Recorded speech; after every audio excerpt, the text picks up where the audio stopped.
Ndër zhvillimet kryesore ju ftoj të ndiqni shoqëria Caio dhe kompania italiane Fincantieri nënshkruan marrëveshje për prodhimin në Pashaliman të mjeteve lundruese detare ushtarake. Ministri i Financave Petrit Malaj deklaroi se po punohet për aktet nënligjore dhe brenda muajit maj ligji i paqes fiskale do të hyjë në fuqi. Kredia e re vjoj rritjen edhe në muajin mars duke arritur në rreth 39.9 miliard lek, rreth 10.5% më shumë krahasuar me një vit më parë. Plani Tirana 2030 po orienton zhvillimin drejt zonave të reja duke krijuar diferenca më të mëdha çmimesh në kryeqytet.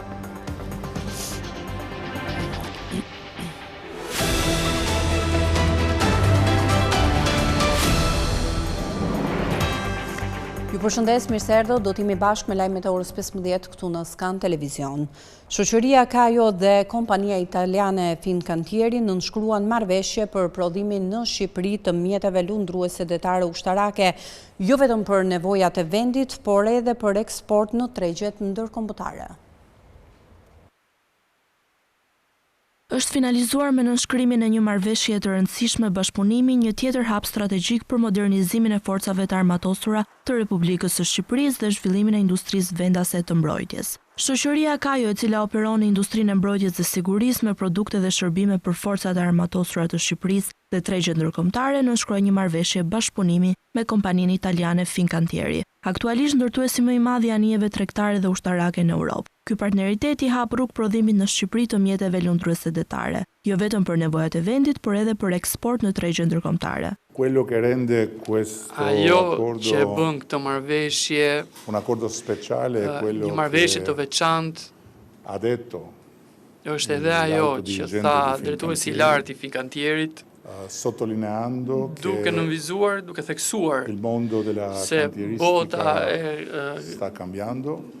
E kantiereve po ndryshon dhe kjo marrëveshje kërkon që të përcaktoj pikërisht një vullnet dhe një vizion për të shoqëruar këtë ndryshim me diçka të re, diçka të veçantë, diçka speciale, e cila sigurisht do të krijojë një ekselencë italo-shqiptare këtu në territorin tonë. Nga ana tjetër, kjo marrëveshje është një lajm shumë i mirë për të rinjt, për vajzat e djemtë të shkollës industriale të Vlorës, të cilët do të jenë të parët, të cilët do të kontaktohen dhe do të ftohen për të marrë pjesë në një rrugtim formimi të përshtatur për të qenë nesër, dhe jo në një të ardhme të largët, por në një të ardhme shumë të afërt. Pjesëmarrës të kësaj shoqërie të re ekselencë në territorin e tyre, pra në qytetin e tyre të lindjes. Dhe ata sigurisht do të jenë të shoqëruar në rrugën e tyre të formimit nga profesionistët e Fincantierit dhe do të formohen dhe do të arsimohen si në Itali, pikërisht aty ku Fincantieri ka dhe shpirtin e saj, bazën e saj, por edhe në Shqipëri, në Pashaliman, ku ky shpirti i dytë, themi, do të marrë jetë së shpejti. Ministri i Mbrojtjes Ermal Nufi theksoi se ky bashkëpunim sjell vlera të shumta strategjike për vendin. Nga ky bashkëpunim ka disa vlera strategjike që arrijen Shqipëria bëhet një bazë re europiane Fincantierit për small to medium, pra për anije e vogla dhe mesme.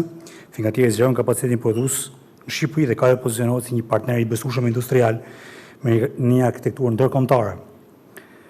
Modeli i biznesit është që mbi 90% e klientëve janë ndërkombëtar, klientë ekzistues të Fincantierit. Projekti parashikon krijimin e një kantieri të ri në Pashaliman ku pritet të punësojnë rreth 400 persona. Ky investim konsiderohet një gur themeli për zhvillimin industrial të vendit, duke nxitur njëkohësisht punësimin e të rinjve dhe rritjen e kapaciteteve vendase në teknologji të avancuar. Ministri i Financave Petrit Malaj deklaroi se po punohet për aktet nënligjore dhe brenda muajit maj, ligji i paqes fiskale do të hyjë në fuqi. Qëllimi i kësaj pakete është një taksim më i drejtë dhe transparent për bizneset.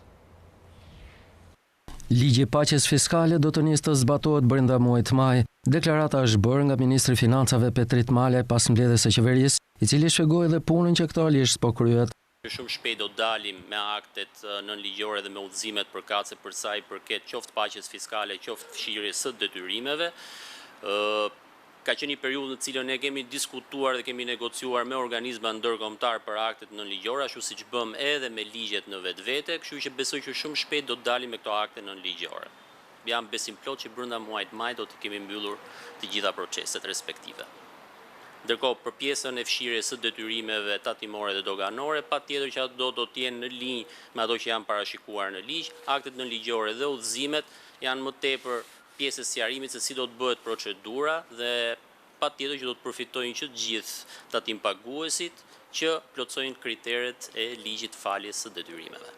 Paqja fiskale do të jetë një marrëveshje midis administratës tatimore dhe bizneseve gjeneruar me ndihmën e inteligjencës artificiale, e cila shman kontrollet tatimore, përmirëson klimën e biznesit, por nga ana tjetër garanton mbledhjen e detyrimeve tatimore. Qëllimi i kësaj pakete është një taksim më i drejtë dhe transparent për bizneset. Sipas qeverisë, kjo paketë do të përdoret për të luftuar informalitetin e ekonomisë, sidomos në sektor si turizmi, ku ky fenomen është edhe më i lartë. Paqja fiskale ka 3 komponentë kryesor. I pari është tatimi i dakordsuar mbi fitimin. Komponenti i dytë është rishikimi i pasqyrave financiare dhe i treti është falja e detyrimeve tatimore dhe kamat vonesave. Në kuadër të kësaj pakete, biznesi do të përjashtohet nga kontrolli tatimor gjatë periudhës së marrëveshjes. Bizneseve do t'u jepet mundësi që të paguajnë detyrimin e plot për të përfituar faljen e gjobave dhe kamat vonesave. Në mbledhjen e qeverisë u ratifikua marrëveshja me Polonin për sigurimet shoqërore, që garanton njëujën dhe bashkimin e periudhave të sigurimit, me qëllim që qytetarët e të dy vendeve të mos humbasin asnjë vit pune dhe të përfitojnë pensionin e pleqërisë sipas moshës ligjore. Rritja ekonomike e Shqipërisë mund të ngadalësohet për shkak të pasojave që sjell lufta në lindjen e mesme. Banka Botërore ka ulur parashikimin me 0.5% dhe rekomandon reforma të orientuara drejt kapitalit njerëzor. Banka Botërore ka ulur parashikimin e rritjes ekonomike të Shqipërisë për vitin 2026 për shkak të pasojave që po sjell konflikti në lindjen e mesme, në çmimet e karburanteve dhe në kurrjen e konsumit. Për shkak të konfliktit në lindjen e mesme, ne kemi rishikuar rritjen ekonomike për Shqipërinë. Ne presim rritje ekonomike 3.4% dhe 0.5% më pak se parashikimin që kishim bërë në vjesht, e lidhur me çmimet e energjisë dhe ka për të pasur efekt edhe te konsumi. Por rritja mund të jetë edhe më ulët nëse konflikti zgjatet dhe pasiguria po ashtu. Sipas Bankës Botërore, në këtë pikë ku ndodhet aktualisht Shqipëria, me një rritje ekonomike që pritet të ngadalësohet, kërkohen reforma të rëndësishme të orientuara drejt kapitalit njerëzor. Chelsea është të vazhdohet me reforma të një mënyrë që sjell përmirësime reale në jetën e njerëzve dhe të ndërtohet një ekonomi më konkurruese dhe gjithëpërfshirëse. Shqipëria ka njerëzit, talentin dhe ambicien. Masa reale e suksesit është nëse çdo reform, çdo vend pune e krijuar, çdo pengesë e hequr, çdo i ri i jepet një arsye për të qëndruar. Dhe të gjithë këto bashkohen në një ekonomi që funksionon për të gjithë. Gjatë prezantimit të raportit të rregullt ekonomik për vendet e Ballkanit Perëndimor, u vu theksi tek plakja e shpejtë e popullsisë me ritme më të shpejta se kudo tjetër në Europë. Sipas raportit, brenda dekadës së ardhshme, 1 në 5 persona në rajon do të jenë mbi moshën 65 vjeç. Raporti vuri theksin tek kapitali njerëzor i pashfrytëzuar mjaftueshëm, si gratë, të rinjt dhe individë të tjerë të cilët përballen me pengesa për hyrje në tregun e punës. Kredia e re vjoj rritjen edhe në muajin mars, duke arritur në rreth 39.9 miliard lek ose rreth 10.5% më shumë krahasuar me të njëjtën periudhë të një viti më parë. Zgjerimi i huadhënies u mbështet kryesisht nga rritja e financimit për individët, ndërsa kreditimi për bizneset mbeti në nivele të larta. Sipas të dhënave të fundit nga Banka e Shqipërisë, totali i kredisë ka arritur në 958.5 miliard lek në mars të vitit aktual, me një rritje të konsiderueshme prej 10.6% krahasuar me marsin e vitit kaluar dhe një rritje prej 1.2% krahasuar me shkurtin e po të njëjtit vit. Pra nëse flasim në shifra absolute, rezulton se në harkun kohor të një viti regjistrohet një rritje prej 92 miliard lekësh, në të njëjtën kohë Huaja e re disbursuar nga sistemi bankar gjatë muajit mars arriti në 39.99 miliard lek, nga 36.2 miliard lek në të njëjtin muaj të vitit kaluar. Kjo përkthet në një rritje vjetore prej rreth 10.5%, ndërsa niveli i marsit 2026 rezulton më i larti për këtë muaj në serinë e paraqitur nga Banka e Shqipërisë. Kreditë e reja për korporatat jo financiare private arritën në 27.24 miliard lek në mars nga 25.4 miliard lek një vit më parë, ose rreth 6.9% më shumë. Kjo tregon se kërkesa për financim nga sektori privat vijon të mbetet e qëndrueshme, duke mbështetur rritjen e përgjithshme të huadhënies në ekonomi. Zgjerimi i huadhënies së re gjatë muajit mars është mbështetur kryesisht nga individët, tregojnë të dhënat. Në këtë segment kreditë e reja u rritën në një 12 dubël. Në këtë segment, kreditë e reja u rritën në 12.57 miliard lek nga 10.41 miliard lek në mars të vitit kaluar, duke shënuar një rritje vjetore prej rreth 20.8%. Shifrat flasin për një rikthim të kërkesës për financim nga individët krahasuar me një vit më parë. Nga ana tjetër, sa i përket kredive për blerje banesash, totali i kësaj kategorie arriti në 5.75 miliard lek në mars të vitit 2026, nga 5.3 miliard lek në mars të vitit kaluar, ose rreth 8.5% më shumë në terma vjetor. Në tërësi, të dhënat e muajit mars tregojnë një vijim të zgjerimit të huadhënies në ekonomi me rritje të mbështetur kryesisht nga bizneset ashtu edhe nga individët, ndërsa segmenti i kredive për banesa ka shfaqur shenja stabilizimi pas luhatjeve të muajve të mëparshëm. Nga ana tjetër, kredia për individët u rrit ndjeshëm në 3 mujorin e parë të 2026, duke arritur në rreth 381 miliard lek, ose 18.1% më shumë krahasuar me një vit më parë. Rritja më e fortë u regjistrua në Elbasan, ndërsa Tirana vijon të mbajë pjesën më të madhe të huave për individët dhe kredive për banesa në vend.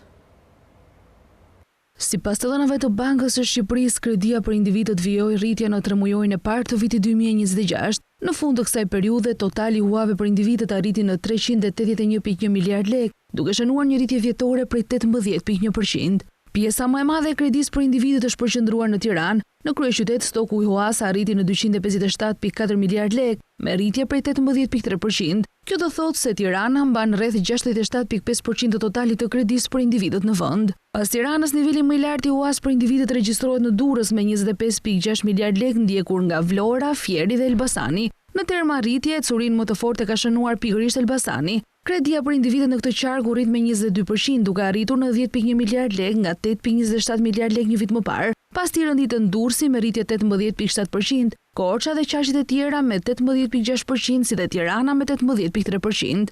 Një pjesë e rëndësishme huas për individët lidhet edhe me blerjen e banesave. Në Tiranë, kredia për banesa arriti në 186.4 miliard lek, me një rritje prej 16.6%. Edhe në këtë kategori, kryeqyteti dominon qartë, duke mbajtur pjesën ndërmuese të financimit për pasuritë të patundshme. Kredia për blerje banesash është rritur dhe në shumicën e qarqeve të tjera. Në Durrës ajo arriti në 15 miliard lek me një rritje prej 11.4%, ndërsa në Korçë u rrit me 10.3%. Rritje më të moderuar shënuan Fieri me 8.9%, Vlora me 5.2% dhe Shkodra me 3.2%. Lezhë nga ana tjetër është vetmi qark ku kredia për blerje banesash rezulton me rënje të lehtë. Në mars, depozitat bankare ranë let me rreth 8 miliard lek, duke sinjalizuar se shqiptarët kanë nisur të përdorin një pjesë të kursimeve të tyre pas rritjes së çmimeve. Megjithatë, niveli i kursimeve mbetet i lartë, me familjet që vijojnë të mbajnë pjesën më të madhe të depozitave dhe pa ndryshime të mëdha në preferencat mes lekut dhe valutës. Marsi nuk solli më rritje të kursimeve, por një hap të vogël pas. Pas një janarit të fortë dhe një shkurti më të qetë, të dhënat tregojnë se shqiptarët kanë nisur të tërheqin lehtësisht nga paratë e tyre në banka, duke i rikthyer ato në përdorim. Sipas të dhënave të Bankës së Shqipërisë, në fund të muajit mars, totali i depozitave arriti në rreth 1.49 trilion lek. Krahasuar me shkurtin, kjo është një rënje e vogël me rreth 0.5%. Pra shqiptarët nuk po shtojnë më kursimet me të njëjtin ritëm si në janar, madje një pjesë e tyre duket se po përdoren për shpenzime të përditshme apo investime. Po ku mbahen këto para? Pjesa më e madhe vazhdon të jetë në lek, por edhe këtu ka ardhur një rënje. Depozitat në monedhën vendase ranë me rreth 6 miliard lek gjatë marsit. Rënja vëret sidomos te llogaritjet se janë ato para që qytetarët i përdorin më shpesh për pagesa dhe shpenzime. Kjo tregon se gjatë këtij muaji është përdorur më shumë likuiditet. Edhe depozitat në valutë si euro apo dollar kanë rënë lehtë me rreth 2 miliard lek. Megjithatë, nuk ka ndonjë ndryshim të madh në preferencat e qytetarëve. Ata vazhdojnë të mbajnë kursimet në të njëjtën mënyrë si më parë, pa lëvizje të forta nga një monedhë në tjetrën. Nëse shohim kush kursen më shumë, familje dhe individët mbeten sërish grupi kryesor. Ata mbajnë pjesën më të madhe të depozitave në banka, edhe pse ka disa luhatje të vogla nga një muaj në tjetrin, kursimet e tyre mbeten në nivele të larta. Nga ana tjetër, bizneset po lëvizin më shpesh paratë e tyre, çka lidhet me aktivitetin ekonomik dhe pagesat që kryejnë. Në përgjithësi, marsi tregon një vazhdim të uljes së lehtë që nisi pas janarit. Nuk kemi të bëjmë një rënje të fortë, por me një normalizim të situatës. Niveli i depozitave mbetet i lartë, që është një shenjë pozitive për stabilitetin e sistemit bankar dhe për faktin që qytetarët dhe bizneset ende kanë një bazë të qëndrueshme kursimesh. Bordi i Transparencës vendosi në mbledhjen e radhës të ulë me 3 lek për litër çmimin e shitjes me pakicë të naftës dhe me 1 lek për litër të benzinës. Kështu, çmimi i tavani shitjes me pakicë për naftën do të jetë jo më shumë se 203 lek për litër, ndërsa për benzinën është përcaktuar 180 lek për litër.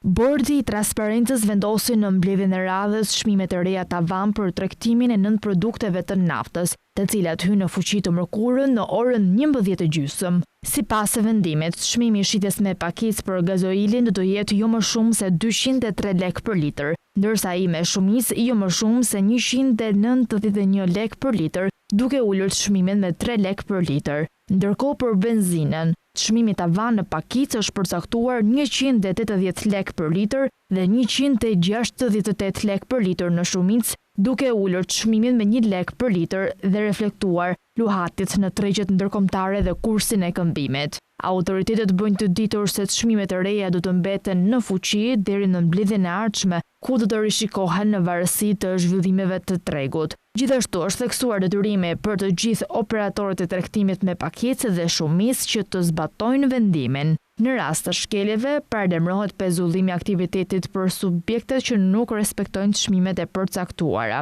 Në një sqarim zyrtar, bordi thekson se referuar aktit normativ numër 1, datë 3 prill 2026, niveli i akcizës mbetet në 100%, pasi çmimet e vendosura janë nën pragjet e përcaktuara për 220 lek për litër për gazoilin dhe 200 lek për litër për benzinën. Institucionet përgjegjëse, përfshirë Ministritë e Linjës, vijojnë angazhimin për mbrojtjen e konsumatorëve dhe garantimin e konkurrencës së ndershme në tregun e karburanteve.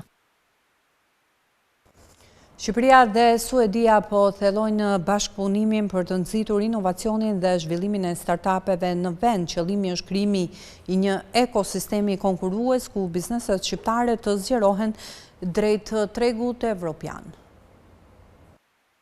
Ndërtimi i një ekonomie të udhëhequr nga inovacioni është synimi i qeverisë shqiptare, synim ky që po mbështetet edhe nga qeveria suedeze. Gjatë forumit të startupeve Suedi-Shqipëri, zëvendësministrja për ekonominë dhe inovacionin Blerta Rama u shpreh se Suedia sjell ekspertizën dhe përvojën globale, ndërsa Shqipëria ofron një mjedis të incentivuar nga reformat për të zhvilluar inovacionin.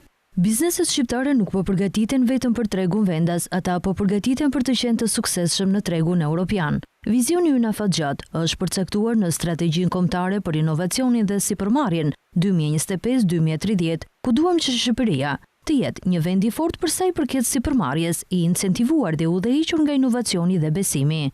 Objektivi ynë është për të pasur një mjedis mbështetës, ku sipërmarrësit të rriten së bashku. Ne fokusojmë në 3 pika kryesore: të ndihmojmë bizneset e vogla të rriten, duke mbështetur inovacionin në sektor kyç për të garantuar që të gjithë të përfitojnë nga kjo. Kjo përforcohet nga një fokus tjetër, zhvillimi i talenteve, investimi dhe sipërmarrja e grave.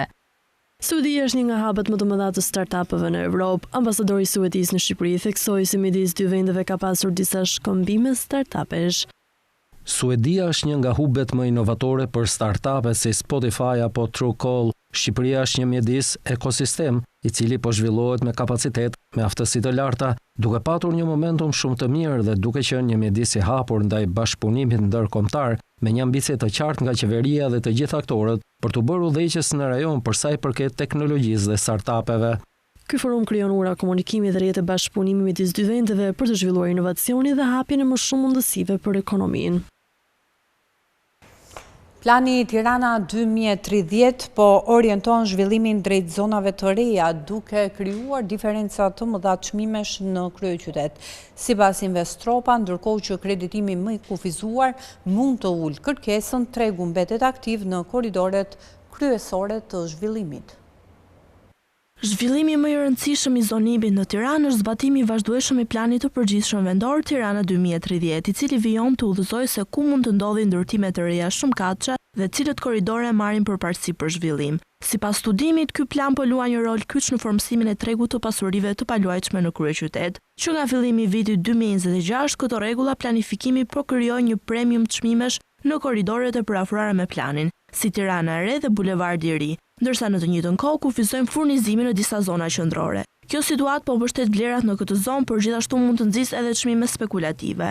Lagjet më të prekura nga këto dinamika të zonimit në Tiranë janë korridoret e reja të zhvillimit pranë komunës së Parisit, rreth liçenit artificial dhe në drejtim të Farkës, ku plani mbështet qartë intensifikimin e ndërtimit dhe përdorimin e përzierë të hapësirave, duke i kthyer këto segmente në pika kyçe të zhvillimit urban. Një tjetër zhvillim i rëndësishëm që nga fillimi i vitit 2026 janë kufizimet e reja të hipotekave të vendosura nga Banka e Shqipërisë, të cilat kufizojnë raportimin kredi vlerë në nivele më të ulta dhe vendosin kufizime më të repta për raportin borxh të ardhura. Këto masa po reduktojnë në mënyrë efektive shumën që mund të marrin hua blerësit vendas dhe pritet të ftojnë kërkesën me rreth 10 deri në 15%. Ndërkohë nuk ka kufizime të mëdha për blerësit e huaj që po zbatojnë aktualisht në Tiranë për blerjet standarde të banesave. Megjithatë, sipas analizës së Investropa, rreziku kryesor për ta mbetet cilësia e titullit të pronësisë dhe plotësia e regjistrimit dhe jo pengesat ligjore për pronësinë. Ndryshimi kryesor i rregullave të hipotekës lidhet me vendimin e Këshillit Mbikëqyrës të Majit në vitin 2025, i cili vendosi kufizime më të forta. Kjo do të thotë se bankat nuk mund të japin më hua në mënyrë aq agresive sa më parë. Një zhvillim që pritet të ndikojë veçanërisht blerësit për herë të parë dhe ata që synojnë të përballojnë pronat në zonat më të kërkuara. Ministria e Infrastrukturës dhe Energjisë është gati të nënshkruajë marrëveshjen kontratën koncesionare për aksin Kashar Lekaj, pjesë e autostradës Milot Fier. Fituesi i garës koncesionare është shpallur një bashkim prej 7 operatorësh me një vlerë investimi të parashikuar prej 474.8 milion euro pa të vëshë. 3 vjet nga shpallja e fituesit, Ministria e Infrastrukturës dhe Energjisë është gati të nënshkruajë kontratën koncesionare për aksin Kashar Lekaj, pjesë e autostradës Milot Fier. Ministri Enea Karakaçi deklaroi se ndodhet në fazën e oponencës teknike dhe brenda 2 apo 3 javësh pritet firmosja, që do i hap rrugë fillimit të punimeve. Fituesi i garës koncesionare është shpallur një bashkim prej 7 operatorësh, me një vlerë investimi të parashikuar prej rreth 474.9 milion euro pa të vëshë. Ky segment do ndërtohet në një gjurmë të re, ndërkohë që në total do ketë një gjatësi prej 33.6 km, por objekt koncesioni janë 26.6 km, pasi 7 km të këtij seksioni janë pjesë e bypassit të Tiranës, që do ndërtohen nga kompania që po kryen punimet për këtë të fundit. Kozgjatja e koncesionit do jetë 35 vjet, ndërkaq ndërtimi i autostradës Milot Fier, një nga projektet më të rëndësishme të infrastrukturës rrugore në vend, po ecën me ritme të ndryshme në 5 lotet e saj. Me një gjatësi totale prej 114 kilometrash, kjo autostradë është pjesë e korridorit Adriatiko-Jonian dhe përfshin lidhjen e një sër segmentesh që aktualisht ndodhen në faza të ndryshme. Segmenti më i avancuar është ai Thuman-Kashar, me një gjatësi prej 21 kilometrash, ku punimet kanë përfunduar dhe është hapur për qarkullimin e automjeteve. Ndërkohë që dhe për 2 segmentet Milot Thuman dhe Lekaj Fier pritet nisja e punimeve përmes kontratave koncesionare. Sa i takon bypassit të Tiranës, ai financohet drejt për drejt nga buxheti i shtetit dhe aktualisht kanë nisur punimet. Inspektoriati Kombëtar i Punës do të nisë një fushat të gjerë ndërgjegjësimi përgjatë muajit maj në sektorin e ndërtimit për zbatimin e kushteve të shëndetit dhe sigurisë në punë. Sipas zëvendës ministres ekonomisë Olta Manjani, investimi në shëndetin dhe sigurinë në punë nuk duhet parë si kosto për bizneset, pasi është edhe detyrim për integrimin në Bashkimin Evropian. Gjatë muajit maj, Inspektorati Kombëtar i Punës do të nisë një fushat të gjerë ndërgjegjësimi në sektorin e ndërtimit për zbatimin e kushteve të shëndetit dhe sigurisë në punë, duke u konsideruar si një ndër sektorët më me risk. Fushata do të shoqërohet me intensifikimin e kontrollave në terren, shpërndarje të materialeve informuese dhe angazhim të drejt për drejt me subjektet ndërtuese dhe përfaqësuesit e punëmarrësve, me synimin për të ulur numrin e aksidenteve, për të rritur zbatimin e standardeve ligjore dhe për të forcuar bashkëpunimin ndër-institucional. Fushata që Inspektorati i Punës po lançon këtë vit është i targetuar mbi përdorimin e detyrueshëm të pajisjeve të mbrojtjes individuale. PMI-ve që ne kemi në atë gjuhën tonë të përditshme, duke synuar ndërgjegjësimin e punëdhënësve, po kryesisht të punëmarrësve, për rëndësinë dhe përdorimin e tyre si një element thelbësor për parandalimin e aksidenteve në punë. Fushata do të shtrihet gjatë gjithë muajit maj në të gjithë vendin dhe më pas do të pasohet me kontrolle inspektuese dhe marrja e masave përkatëse në momentin që do të shikohet që nuk ka një reflektim në ato subjekte që nuk kanë një reflektim për sa i përket këtij elementi ka shëndësishëm për pjesën e sigurisë në punë. E pranishme në aktivitet zëvendës Ministria e Ekonomisë Olta Manjani theksoi se investimi në shëndetin dhe sigurinë në punë nuk duhen parë si kosto për bizneset, pasi është dhe detyrim për integrimin në Bashkimin Evropian. Le ta konsiderojmë këtë takim edhe si një moment të parë apo si një gur të parë kilometrik për të hapur diskutime që ne quajmë dialogu publik-privat, për të afruar pak sektorin që preket në mënyrë të drejtë për drejtë nga direktiva dhe nga kuadri ligjor, por jo vetëm për të rritur ndërgjegjësimin në lidhje me cilat janë momentet kyçe që duhet këtë parasysh sektori privat në kontekstin e integrimit. Pra, çfarë investimesh do duhet bëjnë ata në ambientet e punës, në pajisjen me mjetet e punës që duhen në kontekstin e sigurisë dhe shëndetit në punë, sa janë kostot me cilat do të përballet biznesi etj. Investimi në çështjet e sigurisë dhe shëndetit në punë nuk duhet të shihet si një kosto, por si një investim afatgjat për mirëqënien e qytetarëve në rast të parë, por edhe për vetë shëndetin dhe suksesin e bizneseve, të cilat janë përfshira jo vetëm në sektorin e ndërtimit, por siç thash, edhe në sektor të tjerë të rëndësishëm. Në aktivitet morën pjesë gjithashtu inspektori i përgjithshëm Dashnor Sula dhe Erion Hariza, i kryetari i shoqatës së ndërtuesve, si dhe përfaqësues të institucioneve dhe kompanive të ndërtimit, duke kthyer këtë nismë në një platformë të përbashkët angazhimi për një sektor ndërtimi më të sigurt. Gjatë 3 mujorit të parë të vitit janë punësuar gjithsej 6.391 punëkërkues të regjistruar pranë zyrave të punës. Nga ana tjetër, vëmendje është kushtuar përfshirjes së grupeve vulnerabël duke synuar barazi në mundësi dhe integrim të qëndrueshëm. Agjencia Kombëtare e Punësimit dhe Aftësive ka publikuar statistikat e shërbimit të punësimit për periudhën janar-mars 2026. Gjatë këtij 3 mujori janë punësuar gjithsej 6.391 punëkërkues të regjistruar pranë zyrave të punës, shifra që reflektojnë ecurinë e tregut të punës dhe përpjekjet për rritjen e punësimit në vend. Nga ana tjetër, një vëmendje është kushtuar përfshirjes së grupeve vulnerabël, duke synuar barazi në mundësi dhe integrim të qëndrueshëm. Nga numri total i të punësuarve, 3.888 janë vajza dhe gra, çka tregon një pjesëmarrje të lartë të tyre në tregun e punës dhe një orientim të politikave drejt fuqizimit ekonomik të grave. Po ashtu 2.236 të rinj deri në moshën 29 vjeç kanë arritur të punësohen gjatë kësaj periudhe, duke reflektuar rëndësinë e programeve të dedikuara për të rinj dhe lehtësimin e tranzicionit nga arsimi drejt punësimit. Të dhënat tregojnë gjithashtu se 703 përfitues nga skema e ndihmës ekonomike janë integruar në tregun e punës, ndërsa 581 janë pjesëtarë të komuniteteve rom dhe egjiptian. Ndërkohë, 199 persona me aftësi të kufizuara kanë arritur të punësohen, një tregues për përpjekjet drejt gjithëpërfshirjes dhe krijimit të mundësive të barabarta për të gjithë qytetarët. Agjencia Kombëtare e Punësimit dhe Aftësive thekson se do të vijojë të mbështesë programe që nxisin aftësimin profesional, rritjen e punësimit dhe përmirësimin e aksesit në tregun e punës për të gjitha kategoritë shoqërore. Qëllimi kryesor mbetet krijimi i mundësive të barabarta dhe garantimi i një integrimi të qëndrueshëm në tregun e punës përmes zhvillimit të aftësive dhe mbështetjes së vazhdueshme për punëkërkuesit.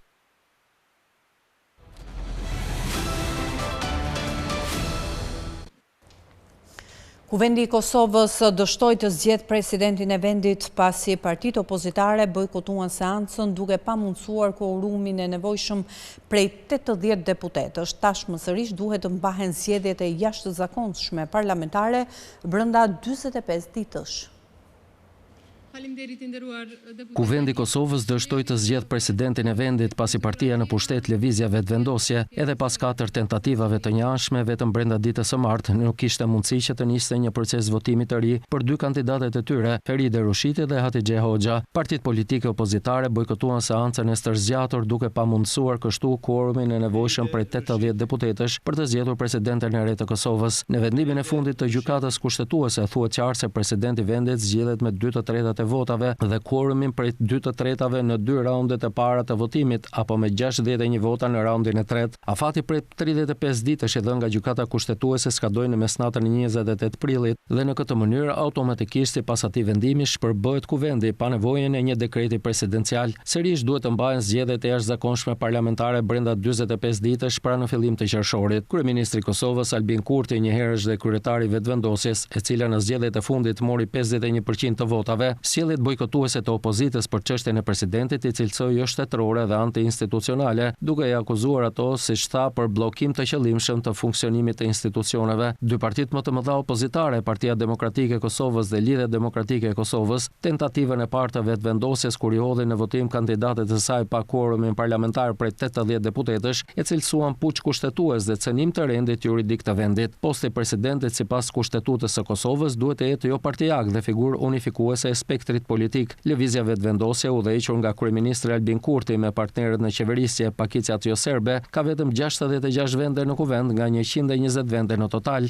Pas përfundimit të mandatit të Vjosa Osmanit si presidente dhe dështimit të kuvendit që të zgjedhë presidentin e ri më 4 prill, sipas Kushtetutës, ushtruese detyrës së presidentes u emërua kryetaria e kuvendit Albulena Haxhiu, e cila nuk mund ta ushtrojë këtë postë më shumë se 6 muaj. Haxhiu pritet që së shpejti të shpall datën e zgjedhjeve të reja të jashtëzakonshme parlamentare, të tretat me radhë vetëm brenda një viti e gjysmë.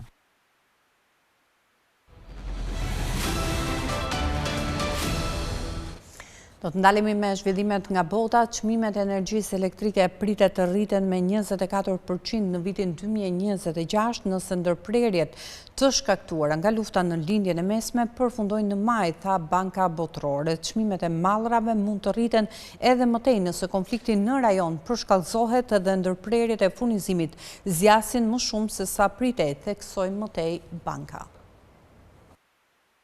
Çmimet e energjisë pritet të rriten me 24% në vitin 2026 në nivelin e tyre më të lartë që nga pushtimi i Ukrainës nga Rusia 4 vjet më parë, nëse ndërprerjet më të mpreta të shkaktuara nga lufta në lindjen e mesme përfundojnë në maj, tha Banka Botërore. Çmimet e mallrave mund të rriten edhe më tej nëse konflikti në rajon përshkallëzohet dhe ndërprerjet e furnizimit zgjasin më shumë se sa pritej, tha Banka Globale e Zhvillimit në perspektivën e saj të fundit të tregjeve të mallrave. Banka tha se skenari i saj bazë supozonte që vëllimet e transportit detar përmes ngushtitës së Hormuzit do ktheheshin gradualisht në nivelet e para luftës deri në tetor, por tha se rreziqet ishin dukshëm të anuara drejt çmimeve më të larta. Plani bazë i bankës parashikon një rritje prej 16% të çmimeve të përgjithshme të mallrave në vitin 2026, duke pasur parasysh çmimet në rritje të energjisë dhe plerave dhe çmimet rekord për disa metale kryesore.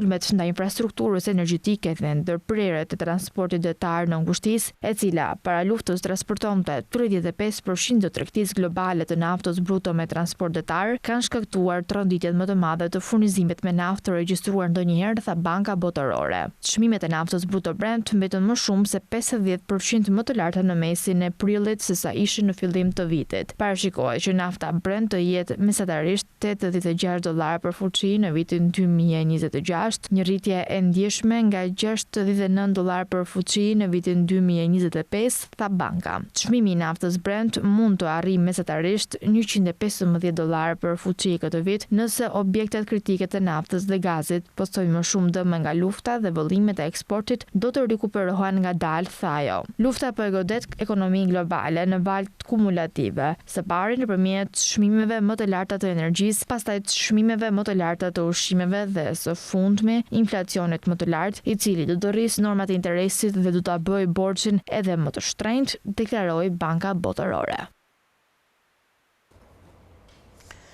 Bashkimi Evropian duhet të shpejtojë për të arritur pavarësinë energjetike përballë rritjes së çmimeve të lëndëve djegëse fosile.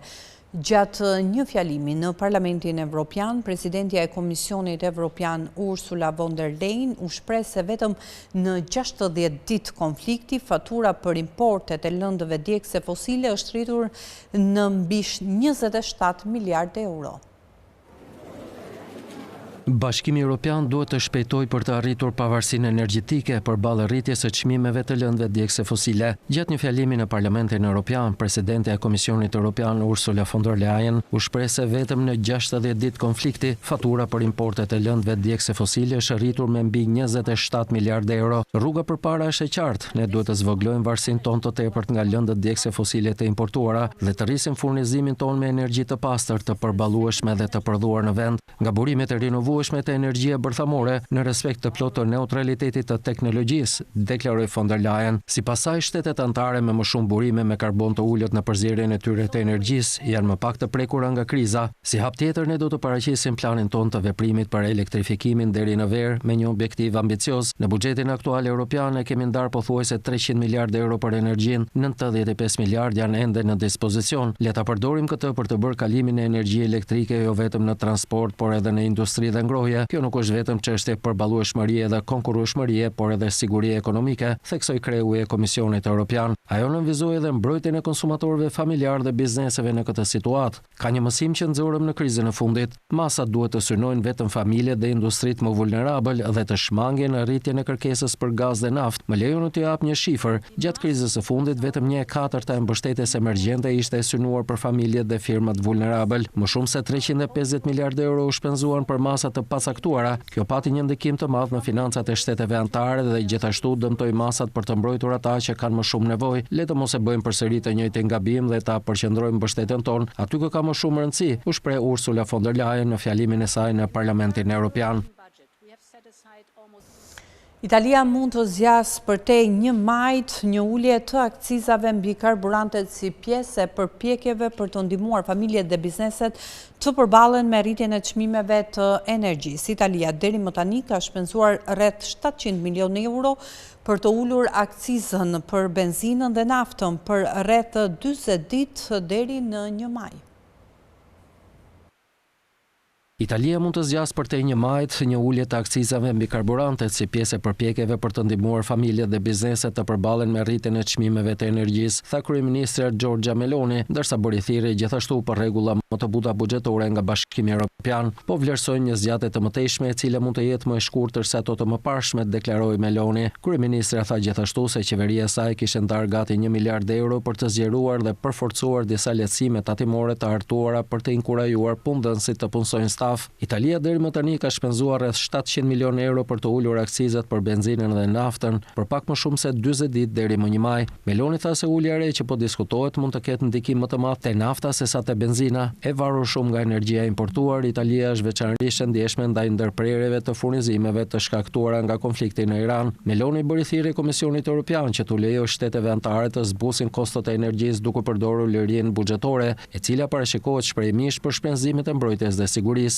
Sipas tash të quajturës klauzol kombëtare shpëtimi, Bashkimi Evropian u lejon vendeve të tejkalojnë kufitë e deficitit buxhetor të bllogut në rast të rrethanave jashtëzakonisht të pafavorshme ekonomike ose të rrisin shpenzimet e tyre të mbrojtjes. Në rastin e shpenzimeve të mbrojtjes, fleksibiliteti buxhetor është i disponueshëm për 4 vite midis 2025 dhe 2028 me një rritje të deficitit që nuk duhet të kalojë 1.5% të prodhimit kombëtar në vit. Italia vitin e kaluar planifikoi të rrisë shpenzimet e saj të mbrojtjes me 0.15 pikë të prodhimit të brendshëm bruto këtë vit dhe vitin tjetër dhe me 0.2 pikë në vitin 2028, duke nënvizuar se rritja prej 0.15% do të vlente 3.7 miliardë euro. Meloni tha se kufizimi i çmimeve të energjisë ishte një prioritet kryesor për qeverinë e saj. Linjat ajrore evropiane po përballen me mungesa të mëdha karburanti për avionët. Ekspertët besojnë se me kërkesën e pandryshuar, pamjaftueshmëria e kapacitetit të transportit dhe çmimet e larta të biletave do të imponojnë kufizime të mëtejshme në udhëtimet për evropianët. Linjat ajrore europiane po përballen me mungesa të mëdha karburanti për avionët, ndërsa konflikti vazhdueshëm në lindjen e mesme ka ndërprer furnizimin dhe rritur kostot e karburantit. Sipas të dhënave nga shoqata ndërkombëtare e transportit ajror IATA, kostot globale të karburantit për avion janë rritur ndjeshëm që nga fillimi i konfliktit nga $85 deri $90 për fuqi në $150 deri në $200 për fuqi. Përveç rritjes së kostove të karburantit, shumë linja ajrore europiane po përballen me një situatë ku karburanti i avionëve nuk është i disponueshëm dhe me çmime të larta, me inventarët në disa rajone të mjaftueshëm vetëm për disa javë. Kjo krizë e karburantit të avionëve po paraqet një sfidë serioze për industrinë e transportit ajror. Fatih Birol, drejtori ekzekutiv i Agjencisë Ndërkombëtare të Energjisë, tha se rezervat e karburantit për avionë në Europë paksohen në mënyrë të rrezikshme dhe nëse situata në lindjen e mesme vazhdon të prish furnizimet, disa fluturime së shpejti mund të detyrohen të anulohen. Kohët e fundit, disa linja ajrore europiane, përfshirë Lufthansa të Gjermanisë, transportuesin kombëtar holandez KLM dhe Virgin Atlantic kanë miratuar masa të tilla si pezullimi i itinerareve të fluturimeve, anulimi i disa fluturimeve dhe rritje të tarifave. Ekspertët e industrisë besojnë gjerësisht se me kërkesën që mbetet e pandryshuar, pamjaftueshmëria e kapacitetit të transportit dhe çmimet e larta të biletave do të imponojnë kufizime të mëtejshme në udhëtimet për europianët. Europa prej kohësh është zhvarur shumë nga furnizimet me energji nga lindja mesme. Sipas të dhënave nga Agjencia Ndërkombëtare e Energjisë, lindja mesme më parë përbënte 75% të importeve neto të karburantit për avion në Europë. Bllokada e ngushticës së Hormuzit e ka sjell drejt për drejt këtë kanal kryesor furnizimi në një ndalesë pothuajse të plotë, duke bërë që importet e karburantit për avion në Europë të bien në nivelin e tyre më të ulët që nga marsi i vitit 2022. Përveç kësaj, për shkak të konfliktit, fluturimet me distanca të gjata që nisen nga Europa janë detyruar të ndërrojnë itinerar rreth hapësirave të caktuara ajrore, duke rezultuar në kohë më të gjatë fluturimi dhe distanca më të mëdha, gjë që nga ana tjetër ka rritur konsumin e karburantit të avionëve dhe ka mbajtur kërkesën e Europës vazhdimisht të lartë. Analistët e aviacionit thanë se edhe nëse rifillojnë transportet detare përmes ngushticës së Hormuzit, do të duhen disa muaj që prodhimi i karburantit për avion dhe sistemi i transportit të kthehen gradualisht në nivele normale. Departamenti Amerikan i Shtetit tha se do të prodhonte një numër të kufizuar pasaportash përkujtimore që mbajnë një portret të Donald Trump. Pasaporta do të lëshohen si pjesë e festimeve për 250 vjetorin e deklaratës së pavarësisë së Shteteve të Bashkuara të Amerikës në korrik. Departamenti Amerikan i Shtetit tha se do të prodhonte një numër të kufizuar pasaportash përkujtimore që mbajnë një portret të Donald Trump, shembulli më i fundit i administratës që i bashkëngjit ngjashmërinë ose emrin e presidentit pronës zyrtare. Pasaportat do të lëshohen si pjesë e festimeve për 250 vjetorin e deklaratës së pavarësisë së SBA-s në korrik, tha zëdhënësi i Departamentit të Shtetit në një deklaratë e cila nuk përmendi se pasaportat do të përmbajnë imazhin e Trump. Pamjet e ofruara nga Departamenti i Shtetit tregonin portretin e Trump të shfaqur në një faqe brenda pasaportës përballë një imazhi të nënshkrimit të deklaratës së pavarësisë në vitin 1776. Këto pasaporta do të kenë vepra arti të personalizuara dhe imazhe të përmirësuara, duke ruajtur të njëjtat karakteristika sigurie që e bëjnë pasaportën amerikane dokumentin më të sigurt në botë, tha zëdhënësi. Nuk ishte qartë nëse qytetarët amerikanë do të jenë në gjendje të zgjedhin të mos marrin pasaportën përkujtimore, por një zyrtar i Departamentit të Shtetit tha se nuk do të ketë tarif shtesë për të marrë një nga seri të kufizuara të pasaportave përkujtimore. Zyra e monedhave të SBA-s ka njoftuar gjithashtu plane për një monedhë ari përkujtimore me imazhin e Trump për të shënuar për vjetorin e themelimit të vendit dhe Departamenti i Thesarit ka thënë se monedha letër do të mbajë firmën e Trump, hera e parë që një president në detyrë ka nënshkruar monedhë amerikane. Që kur Trump u rikthye në detyrë në fillim të vitit të kaluar, administrata e ka vendosur emrin e tij në ndërtesa të shquara në Washington, një klasë të planifikuar anijesh luftarake të marinës, një program vizash për të huajt e pasur, një faqe interneti për ilaçe me recetë të drejtuar nga qeveria dhe llogari kursimi federale për fëmijë. Kemi mbërritur në fund të këtij edicioni informativ. Të tjera zhvillime i gjeni duke klikuar në faqen tonë të internetit skantv.al, ku mund të gjeni gjithçka mbi ekonominë, bankat, sigurimet, tregjet financiare e të tjerë. Faleminderit që na ndoqët, ndajemi këtu për të ritakuar në orën 16 në emisionin Box to Box. Qëndroni me ne.